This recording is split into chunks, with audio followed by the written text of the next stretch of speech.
It happens in an instant. One moment the world is bustling with life, filled with the noise and movement of humanity. Suddenly, 8 billion people are here, then gone. Not dead, not hiding, just vanished without a trace, leaving everything behind as if time itself paused for us, alone. Cars crash into each other, planes fall from the sky, and conversations end mid-sentence, frozen in unfinished thoughts. Meals sit untouched, coffee cools, and laughter echoes into emptiness. Silence descends, not peaceful, but absolute. A heavy, unnatural quiet that blankets every street and building. The world continues to turn, but now without its dominant species. Cities stand as hollow monuments to our absence. City lights flicker and fade as power grids fail, plunging once bright skylines into darkness. Automated systems run out of time, clocks tick down, and machines grind to a halt, abandoned mid-task. Nuclear plants shut down, some safely, others not, leaving behind silent threats and lingering uncertainty. Civilization's machinery, once alive with purpose, is now just metal and concrete awaiting decay, slowly succumbing to rust and time. The only sounds are the wind whistling through empty skyscrapers, waves crashing on vacant beaches, and a distant bird's call. Air clears almost immediately. Smog lifts, and for the first time in decades, stars reappear in the night sky. The first day ends. Darkness falls on a transformed world.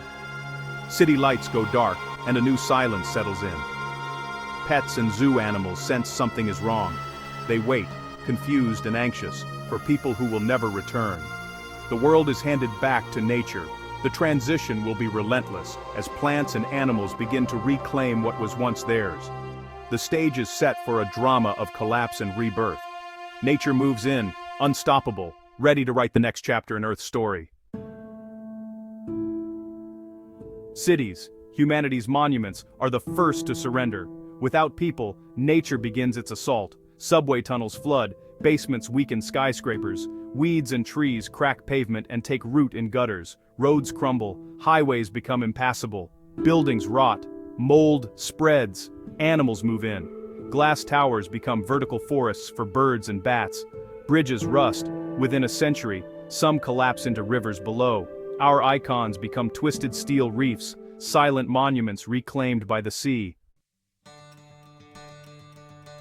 As cities crumble, a green tide rises. Parks and gardens become wild, vegetation spreads, ivy blankets buildings, roots pry apart stone, farmland reverts to wild grass and flowers, forests advance, rivers reclaim their paths as dams fail, floods reshape landscapes, wetlands teem with life, air and water heal, pollutants break down, oceans stabilize, coral reefs begin slow recovery, the ozone hole closes, climate starts to rebalance, Earth systems freed from us begin to heal. For animals, our disappearance is liberation. With humans gone, the world becomes theirs to explore, and the boundaries we once set fade away. Domesticated animals face new challenges, but the adaptable survive and even thrive. Dogs band together in packs, rediscovering their wild instincts. Cats flourish in empty buildings, while livestock like cows and goats turn feral, grazing freely in fields that were once fenced. Wildlife reclaims lost territory. Deer wander main streets. Bears search for food in abandoned kitchens, and coyotes roam city avenues. Roads, once dangerous, become safe passages, allowing animal populations to reconnect and expand their ranges. Predator and prey find a new balance. Endangered species begin to recover. Whales repopulate the oceans. Tigers reclaim their ancient hunting grounds, and habitats flourish. Evolution accelerates. Raccoons, rats, and countless others quickly adapt to the ruins, learning new ways to survive and thrive in this changed world. Life diversifies and flourishes in the world we left behind, as nature reclaims every corner and a new era of wild abundance begins. How long would our legacy truly last once we are gone? Would the world remember us, or would our presence simply fade into the dust of time? After just a year, the world grows wilder and more untamed, yet the imprint of humanity still lingers. Nature reclaims what was once hers, but our mark is not so easily erased. Cities become tangled with green, roads split and crumble as grass and roots push through, and everywhere, artifacts of our lives remain, silent reminders of a vanished civilization.